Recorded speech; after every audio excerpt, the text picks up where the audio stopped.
There's one thing that worked well for me without me knowing it, is that because I was documenting my journey for like 2 years, I was always sharing the resources I was using or the tools that I was using, but genuinely. And I was always tagging those brands, like those tools that I was using. And so as my account grew, I just started to get a lot of inbound requests from those music brands to work with me because they were seeing my videos. Every day was a ride, like from being completely overwhelmed and scared to being absolutely, over the moon, excited and proud. I just started to notice that it was my most performing videos, everything about monetization online for music. And 75% of the coaching students that I was getting in one-ones were asking me the same question. They wanted the same thing. So I was like, that's my signal. I just listened to the audience, like, okay, that's what they need. Let's just package everything I know, because I was just repeating myself 1,000 times. Let's just package everything I know into an online course and deliver that. When I was in that burnout period, I think that's what I did, is like I kind of like zoomed out and be like, okay, what do I need to focus on that yields the most like money results so that I can keep doing this at a lower pace? Because I was really going crazy working like 12 hours a day. This is a Rellie couple, better known as PLV Music. She makes over $60,000 a year teaching you how to become a music producer with all of the bells and whistles. As a self-taught music producer who has documented her whole process from day one, she's been able to show music artists how to turn their skills and knowledge into a profitable online business. In this episode, we dive into her journey from Marvel movies to self-taught music producer, the role sponsors play in her income, her decision to start a cohort versus making a course, and how she was able to systemize her creativity to get her out of burnout. Aurelie's journey is so inspiring and proves that even after you accomplish all of your goals, there is still so much more that you can do and build. The Funded YouTuber is brought to you by Gigastar. I have talked quite a lot on this podcast about my mastermind. Like, I have this group I meet with every week and we just talk about money and it's a whole thing. Well, I have brought one of my girls, my friends from this group. We hang out every Monday together and we just talk about money and YouTube, and it's the best. So welcome to the podcast, Rellie. Yeah, thank you for having me. What do you create on YouTube, and like how did you get there? I make videos about music production, but also music business, social media growth for any music artists online, because now that's part of our job too as well. Do social media to raise our own fan base. Just try to help people learn music production and then monetize it online so that they can take control of their income. Now, this isn't like where you started. You weren't like, I'm going to be a music producer. What was the journey that you went on to get here? Well, I was like, I'm going to become a music producer for sure. But I first started as just documenting my journey to become a music producer, because I saw a few videos from Blanks, a music artist, and he was just so overexcited about making music. And it reminded me of my own love for music, because I live with music all the time. And it's always something I wanted to do, but never got to do it because I was just afraid of the judgment. So I saw his channel and I was like, you know what? I just want to do that too. So I'm going to do that. And then I read Crushing It by Gary Vee, where he said, document, don't create. And I was like, you know what? That's what I'm going to do. I'm just going to turn on the camera, document my journey as like how I learned music production from scratch, and hopefully help some people that would start behind me, after me. And it started like that. Where were you at when you decided to go? Like, what was your like mental, physical state that you were in where you were like, it's time to do this YouTube thing? So at the time, I had just reached like my professional goal at the time in my professional career. I was a visual effects artist working on movies like for Marvel and stuff like that. And it was really cool, but like I had made it to like the position that I wanted. So I had all this extra time in like the evenings, the weekends, and that's when the idea started to come in my head. Wanting to do a YouTube channel was there for like 10 years. So I was like, you know what? I don't really have any excuses anymore. So I have all this free time, might as well do it. And really, like the Crushing It and the Compound Effect are the two books that mentally did the trick for me, where something changed in my mind. And I was like, okay, that's enough with excuses. I'll just start and do something. So yeah, everything was aligned. And I just started. When did you get your first taste of income around YouTube that kind of showed you, hey, I could actually do this instead of my visual effects work? I think that's when I had one video on Instagram go viral. It went over like 1 million views. And at the time, I was already starting to try to monetize with some digital products and some coaching sessions. I had like just one or two digital products, and that video brought so much traffic that I started to make like half of an income just from selling digital products passively. So yeah, I saw this and I was like, maybe there is something to do there. And 1 month later, I quit. What was the circumstance that you laid out for that? Like, were you ready? Like, or was it just do or die? Yeah, I think it was that because like at this point it had been already 2 years that I was doing my YouTube channel and all this on the side of the job. So I was not, I didn't quit as a day one trying to monetize YouTube. But yeah, after 2 years, I saw this, and physically as well, it was starting to be too much to handle on the side of the job. So I was like, one needs to go because I was gonna burn out physically, and I decided that I wanted to take a chance on me. And, I was already making half an income of what I needed to live on the side. So I thought that if I go full time with this YouTube thing, maybe I can take it to a full time income. And I did. I had savings though. I had savings, and I was, I didn't do this like crazy. I had savings.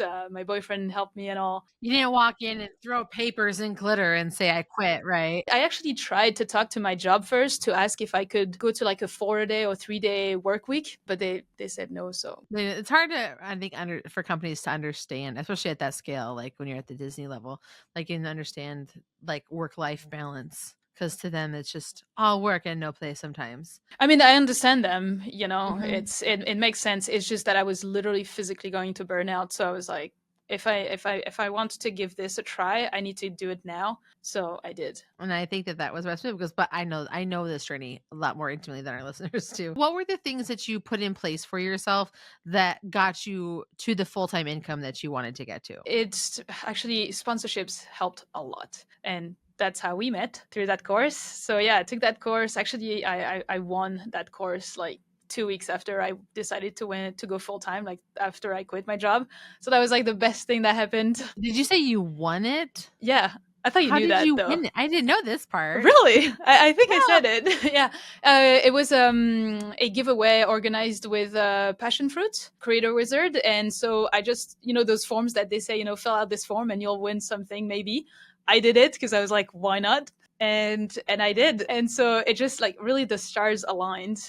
2 weeks after I quit my full-time job, I win this course, which then in turn really on top of the digital products like half income that I was making, it helped me reach that full-time income that I needed, thanks to the sponsorships. So that's like the next income source I added after digital products and one-on-one coaching sessions. Walk us through like your sponsorship journey. Like what was that like for you? Like how did it start? Because you said you were making some money from sponsorships and things like that in the early days, and it's a totally new thing now. So what has that journey been like? What do you do? How do you make it work? All that stuff. There's one thing that worked well for me without me knowing it, is that because I was documenting my journey for like 2 years, I was always sharing the resources I was using or the tools that I was using, but genuinely. And I was always tagging those brands, like those tools that I was using. And so as my account grew, I just started to get a lot of inbound requests from those music brands to work with me because they were seeing my videos, and that's how it worked out. And the course also really helped to be able to like negotiate better, make sure that I get the best rates for the amount of views, followers, engagement that I get them. And yeah, at the beginning it was a few outreach, but not that much because I had established this pool of content before that. So my content kind of like attracts the brands on its own. And now it's just about sorting through the brands that reach out and picking the ones I want to work with. And one thing that I moved as well now is like, instead of doing a lot of one-off sponsorships, I tried to establish more recurring sponsorships over time with a few select brands. Right now, this morning I was working on one, and it's one that I've been working with since a year. So it just helps for more stable revenue. I think that that's a really important thing about sponsorships. Like, I understand that there are some people out there, usually I think like in the lifestyle space or like the big entertainment space, where for them it's like one shot ponies kind of stuff. Like Google sponsored this video because they have a new phone coming out, or like Disney has a movie coming out and they want to use my channel to promote that movie. That's having that long time like promote partnership doesn't make sense in those cases. But for smaller creators, especially those of us that are like in this really niche space, having long-term partnerships is so invaluable.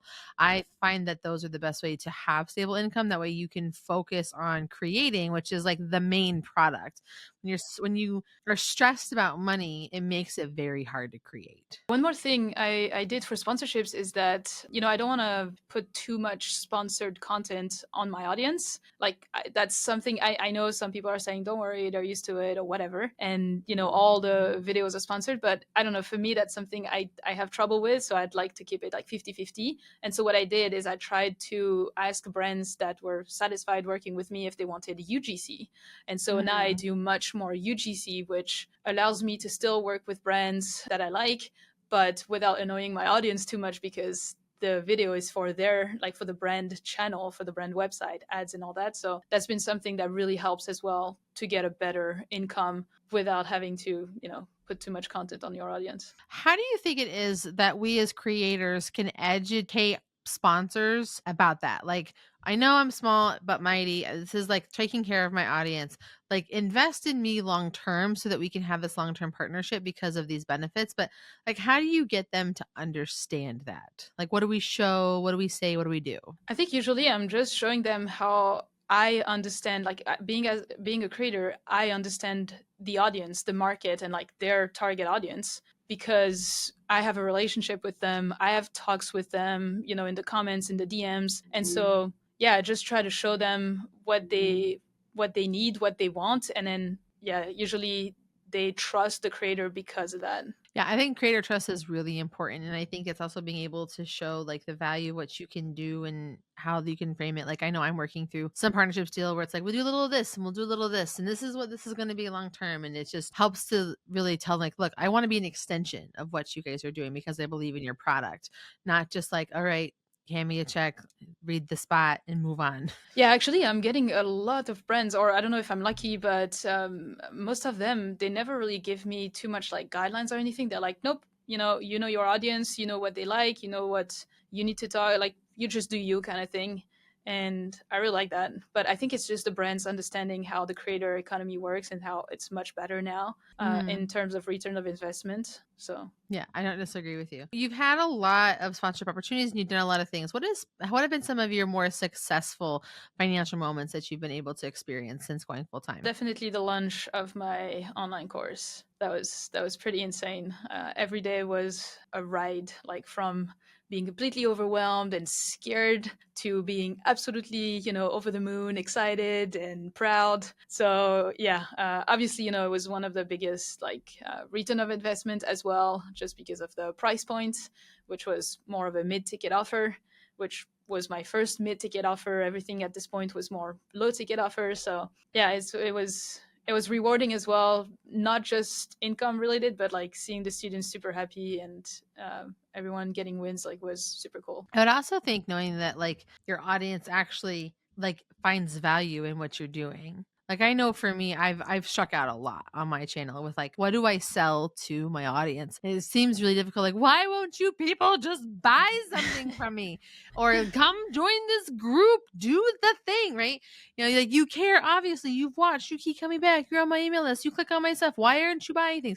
So I feel like it's that real great idea that's like you've been able to connect with your audience in such a smart and strategic way where you're connecting because you're solving a problem they've been asking for. And so it's then becomes something that they want to buy. I mean, that's actually how I made my offer. Like, I didn't go into this thinking I was gonna do an online course, live cohort about how to monetize your music skills online. I never knew that before. I just started to notice that it was my most performing videos, everything about monetization online for music. And 75% of the coaching students that I was getting in one-ones were asking me the same question. They wanted the same thing. So I was like, that's my signal. I just listened to the audience, like, okay, that's what they need. let's just package everything I know, because I was just repeating myself 1,000 times. Let's just package everything I know into an online course and deliver that. So I just did it reverse, which was a mistake I did in the past, where I was like, oh, I think they'll like that product. Let's do that. Whereas no, it's the reverse. It's like, first do the market research, listen to your audience, to what their problem is, and then if you have the solution, develop a product as the solution and sell that. With the counter of having the success from your course that you made, what's been the worst thing that you've had to experience financially as a creator? Financially, I don't know, because luckily it's been going pretty well so far. Like, sure, there's some, ups and downs in the month. It's not super stable or anything. Last month I took a month off, so well, last month was fine, but this month, because I had nothing planned, it was like, I'm just gonna make like the minimum necessary I need to pay my bills, nothing else, right? So learning how to ride this up and down and like not let it affect you mentally and affect your actions is a bit of a struggle, but otherwise it's been going pretty well so far. I'm lucky. I feel like one of the things, again, because I know you and stuff like this, I know that you've gone through some hard stuff, not around like making money. I know there's been this pressure of making Yeah. money, but there's definitely this pressure of like, how do we balance like overcommitting ourselves and overextending ourselves in the name of making money? And that's really hard and very overwhelming and very hard to find the balance, to the point, like, I know for you kind of cracked a little bit. And so then you had to like reevaluate your systems to come out on top. And it wasn't like took you years or anything. You were able to like, I think, turn it around in a couple of months pretty solidly. But walk us through all of that. Yeah, I mean, I think what you're referencing to is like the burnout last year, right? Mm-hmm. It's not really like financially related. It's more that I was at a point where, because like my goal since the beginning was like, make this my full-time job. And as it was, because I was making what I needed to live, I was like, okay, cool. But I didn't know what next. So I was kind of really lost. And yeah, I just really didn't know what to do next. So I was really lost, overworked. I was trying too many things at the same time, left and right, trying to balance all that music making time and the content creation time and all that stuff. And yeah, just burned out. But it wasn't because of like financial reasons. Mm-hmm. And actually, even at that point, it was like around November, December, I was like, you know what, if I don't make any money that month, like, I don't care. I just had to take care of my health. So yeah, I don't know, I didn't care too much, because as I said, I have a savings account that if I'm having a great month, I'm going to put some more money on that savings account. And if I do a lower month, I'm going to get some of that money to have a normal month kind of thing. Mm-hmm. So I have that cushion. So yeah, it was more like mentally struggling. It's important though, as part of it too. Like, I know for me, chasing money can become overwhelming sometimes. And I mean, I've been doing this for 15 years, right? And there are some times where I'm like, crap, the contracts are down.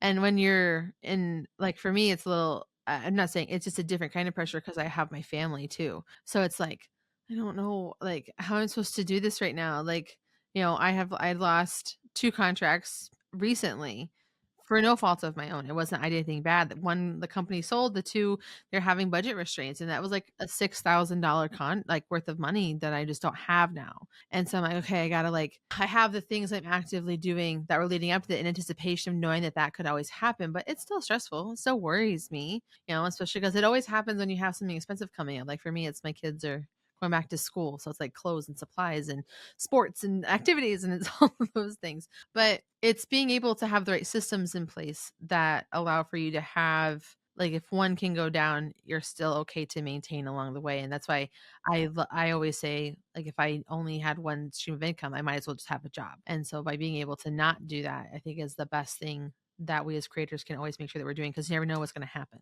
Yeah, I think that reminds me, when I was in that burnout period, I think that's what I did, is like I kind of like zoomed out and be like, okay, what do I need to focus on that yields the most like money results, so that I can keep doing this at a slower, like at a lower pace, because I was really going crazy working like 12 hours a day, weekend, weekdays. So how can I reduce my time working, but like choosing the best things to focus on that yields the most amount of money, I guess.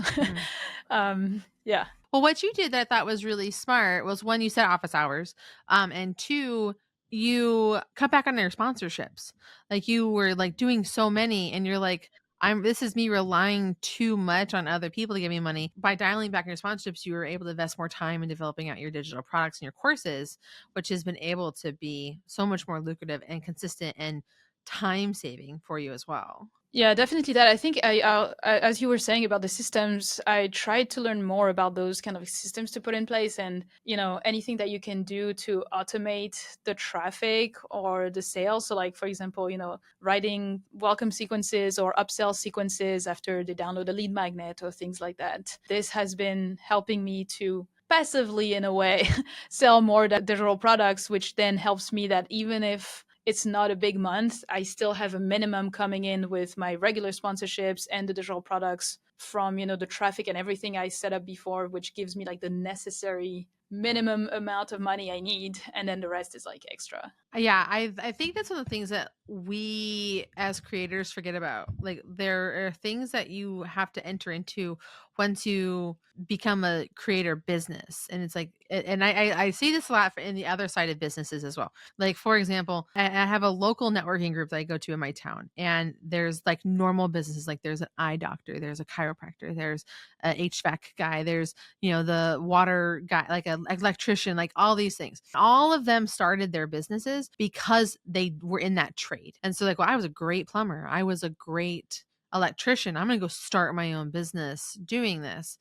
And they've quickly realized that so much of what they did in their business was not doing the trade work. It's doing all of the other things.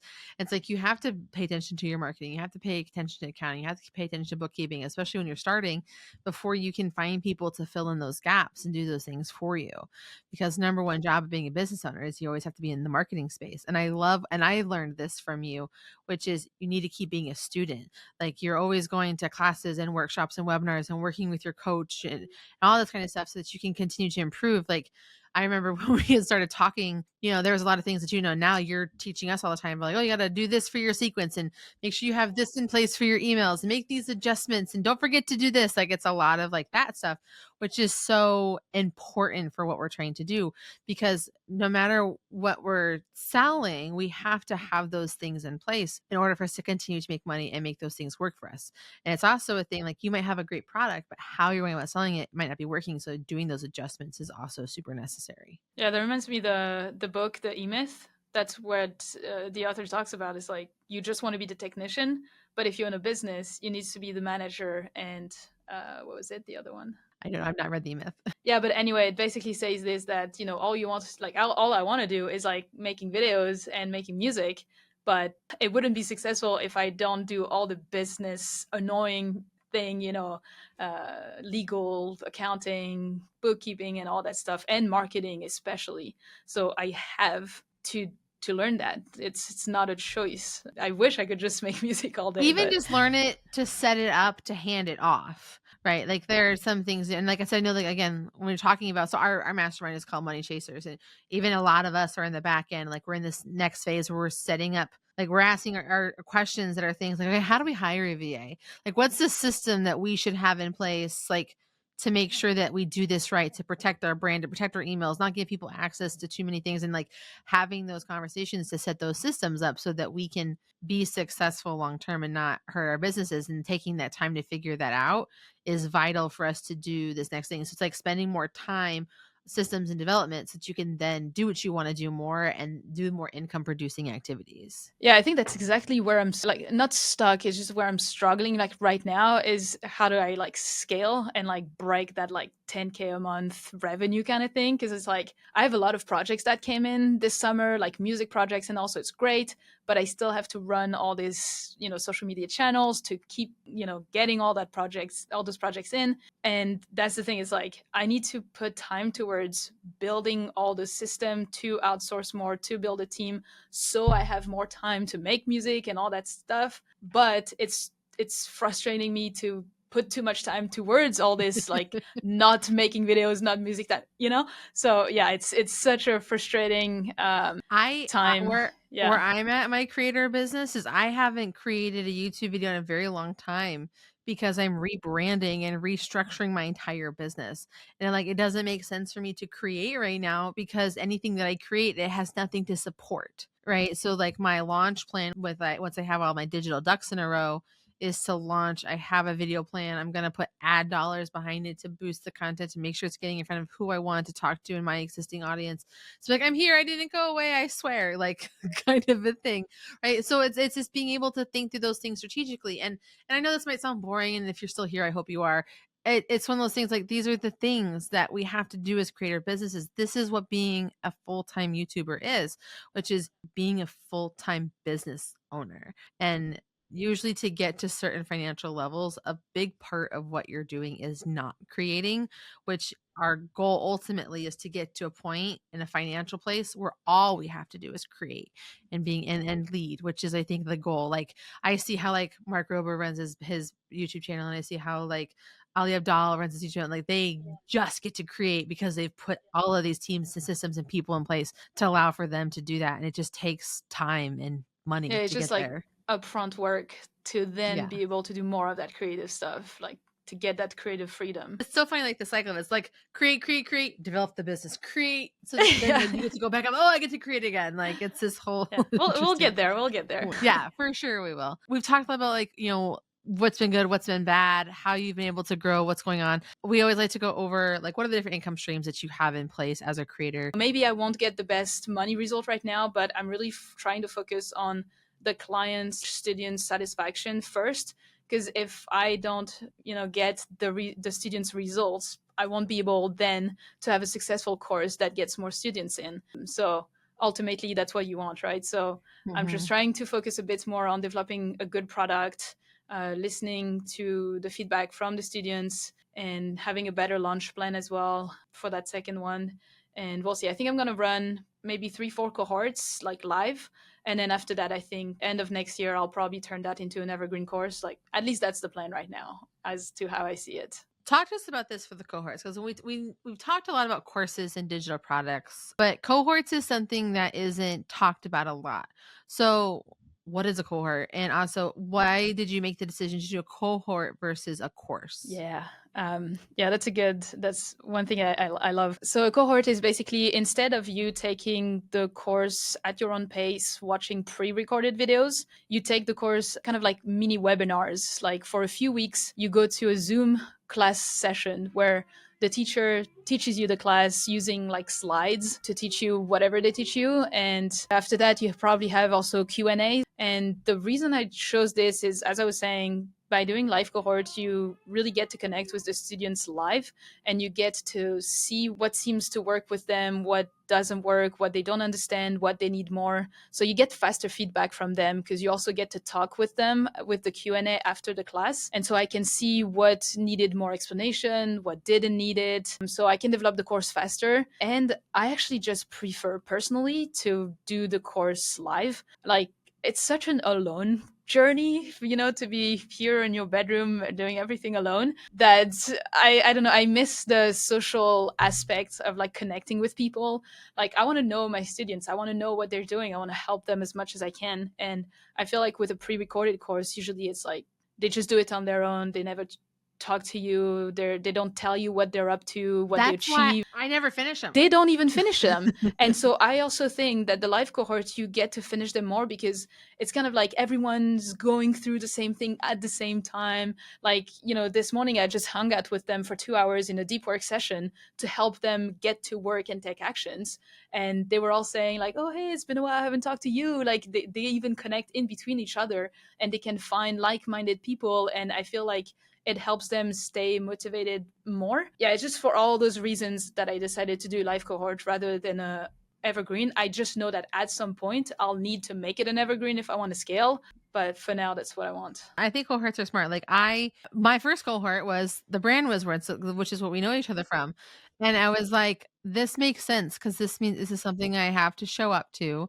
It's something I have to pay attention to. I also have this accountability group that pokes me in the butt and says, hey, get your shit together on a regular basis. And it just allows for me to actually get through it and complete it. And then what's nice about having other people to talk to is you can ask the question like, oh, you can go into the thing we just were in where they have this resource where they talk about that. Like, oh, thanks. That's really helpful. Like, I think the way you describe this person like is perfect because like I said, I never finish them. I had to cut myself off. I'd buy courses and never do anything with them. I haven't probably bought a course in a couple of years because I had to be like, Des, you're just wasting your money. Like, stop doing this. And that's also probably why I will never make a course, because I'm like, I would not want to do it that way either. But a cohort is something that makes sense to me. So enough about courses and your cohort, I should say, digital products. Some of the other things that you get your income from includes a very small percentage from AdSense. You also do some consulting and speaking, and then you also do spokesperson and UGC work. Can you share with us what that part of your business is? Yeah, so the part about consulting and speaking, it's more just consulting. Like it's the one-one coaching sessions where someone, book like just an hour with me, and I try to run them through as many things as I can, answer as many questions as I can, and just give them like directions and clarity usually. Mm-hmm. And then the spokesperson UGC, it's mostly just UGC, and that's what I was talking earlier, being hired by top music brands to make videos on their YouTube channel, to make videos for their Instagram channel, or ads as well. That's been something, or testimonials as well of products that I use myself. Mm-hmm. So I try to do a few of these every month. How do you like doing these versus just having sponsored content on your own brand channels? That's a good question, because I've noticed a huge resistance every time I have to do, like, I want UGC content, but every time I need to sit down to get to do the UGC, like filming the content, I get I feel a huge resistance, and I think that's because their channels are much bigger than mine, and so I know it's like 600K subs or something like this. And so I think it terrifies me of like, oh, it's a huge audience that doesn't know who the heck I am. A girl coming into this male dominated music production thing. Like, I know I'm going to be having so much comments about this. So like, I never check the comments on those UGC videos that I do. That's a policy that I have. That's a rule, because it's not my audience, because my audience is great. Like, I really have very little mean comments. And if it's mean comment, it's someone that don't subscribe to me. They don't know me, so I don't care. But on the other audience, I know I'm going to be judged so hard, and they don't care about me.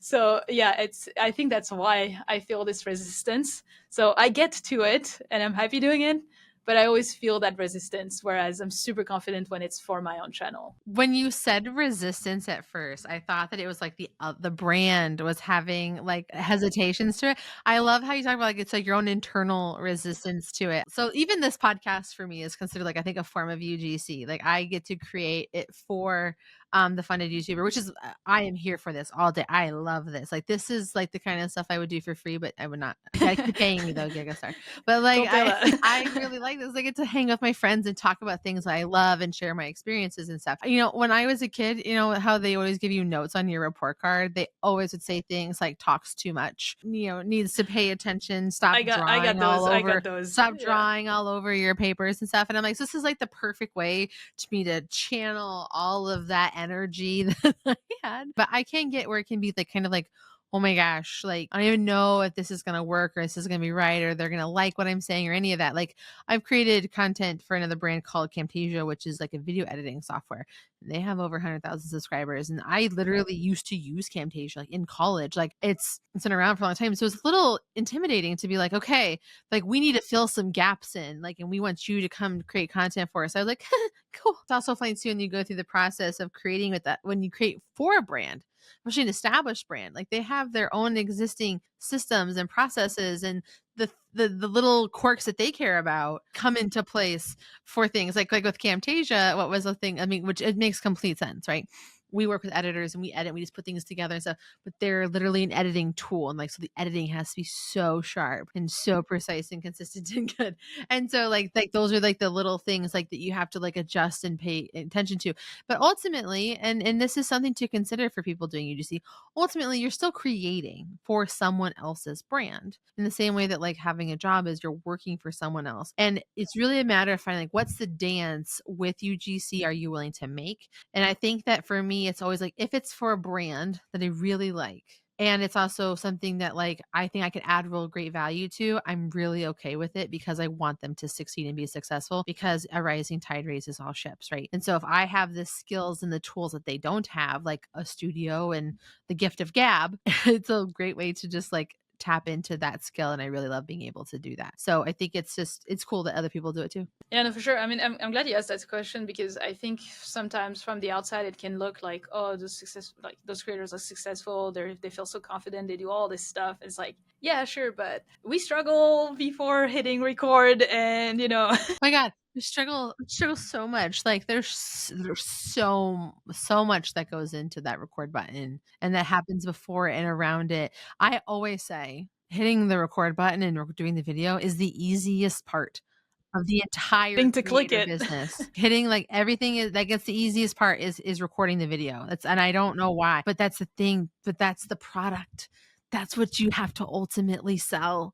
And I think that that's so telling about our industry when you think about it from an art form. Like there's painting there's painting something, there's sculpting something, there's all the stuff that goes into beforehand, like having all of the right equipment, having a plan, mapping it out, drawing it out, painting it, throwing it away because it's trash, like doing all this stuff, finding someone to sell it, a gallery to feature it, like, but getting lost in the actual art of the creating. And that's like what makes us, I think, keep doing it. That's what reminds us why we love it. And it's why that is what we sell at the end of the day. No, fully agree. You have this one little small percentage that's other. What is your other form of income that you have? I think I put this because like I had a couple donations, when they download like a free template or something. But if they want to say thank you, they can like actually pay for it, like $5 or whatever they want. And so there's been a little bit of things like this. And then no service, you have that. I think that was the donations mainly. Yeah. Every little bit counts. Every little bit counts. All right, Aurelie, what's your next money move? I think it's mostly the course, developing the course and doing more cohorts. Because like, I started the course, but it's not like finished kind of thing. And I have this like staircase strategy approach to monetizing where it's like one thing at a time. So right now I'm focusing on, building that course. Obviously at the same time, I still have to take care of the digital products, rearrange a few things here and there, and I think maybe like it's money related in a way. It's setting up all the systems for me to build more of a team around me so that I can then take on more music projects, do more of the cohorts, do more videos, all that stuff. So yeah, definitely focusing on the course and developing a team around me. So love it. Well, you can find the links to everything that Aurelie does and what she has going on over at our website at thefundedYouTuber.com. Thank you so much for all you do. I really appreciate you. And remember, until next time, go make that money. Peace. The Funded YouTuber is brought to you by Gigastar, a parent company of Gigastar Market, an SEC-registered funding portal, and member of FINRA. Learn more at gigastar.io. Neither Gigastar nor its affiliated companies provide legal, regulatory, financial, or tax advice. Any opinions expressed herein are those of the authors and are the informational purposes only. The information and opinions expressed herein are subject to change without notice and do not take into account the particular investments, objectives, financial situation, or needs of any specific investors.